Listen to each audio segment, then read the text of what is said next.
नमस्ते, आप सभी को हमारे चैनल पर हार्दिक स्वागत. ഇന്ന് നമ്മൾ ദാദു ദയാലും മാലോക്ദാസിനെ കുറിച്ചാണ് നമ്മൾ പറയുന്നത്.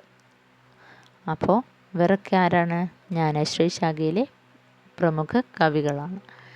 നിർഗുൺ കാവ്യധാരയിൽ വരുന്ന ജ്ഞാനശ്രീ ശാഖയിലെ ഫേമസ് ആയിട്ടുള്ള കവിമാരാണ് ദാദു ദയാൽ, മാലോക്ദാസൻ, പിന്നെ കബീർദാസ് ഉണ്ട്, റൈദാസ് ഉണ്ട്, ഗുരുനാനക് ദേവ് ഉണ്ട്. ഇവരൊക്കെ ഫേമസ് ആയിട്ടുള്ള കവിമാരാണ്. അപ്പോൾ പ്രത്യേകം ഒന്ന് ഓർക്കണം കേട്ടോ. ദാദു ദയാലിനെ കുറിച്ച് പറയുകയാണെങ്കിൽ ചെറിയൊരു കാര്യം മാത്രമേ പറയാനുള്ളൂ. കാരണം ദാദു ദയാലിൻ്റെ രചനകൾ ഹർഡേ വാണി എന്ന പേരിൽ അദ്ദേഹത്തിൻ്റെ ശിഷ്യന്മാരായിട്ടുള്ള സന്തദാസും ജഗദ്ദാസുമാണ് സങ്കലനം ചെയ്തിട്ടുള്ളത്. ഇവരാ ദാദു പന്ത് കാ പ്രവർത്തൻ കിയ. ഇവർ ദാദു പന്ത് എന്ന ഒരു സംഘടനയുടെ പ്രവർത്തനം ചെയ്യുന്ന ശിഷ്യരാണ്.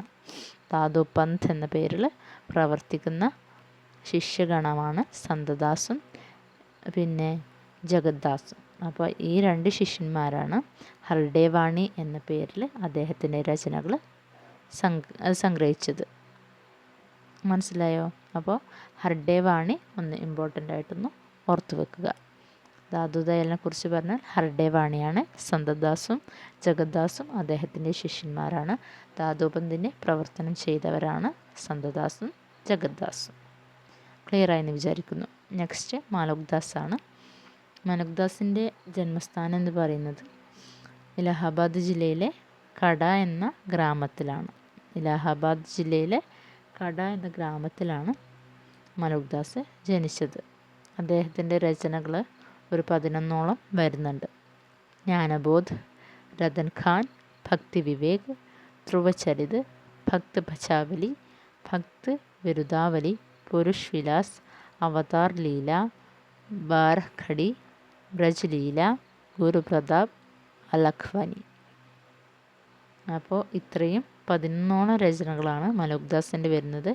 ജസ്റ്റ് ഒന്ന് മനസ്സിലാക്കി വെക്കുക.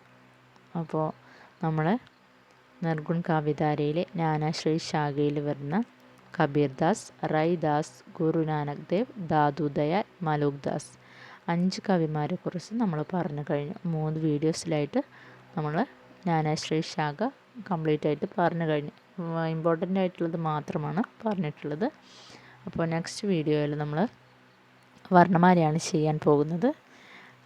വർണ്ണമാല ചെയ്ത് കഴിഞ്ഞിട്ട് നമ്മൾ പ്രേമാശ്രീ ശാഖ ഡിസ്കസ് ചെയ്യുന്നതായിരിക്കും.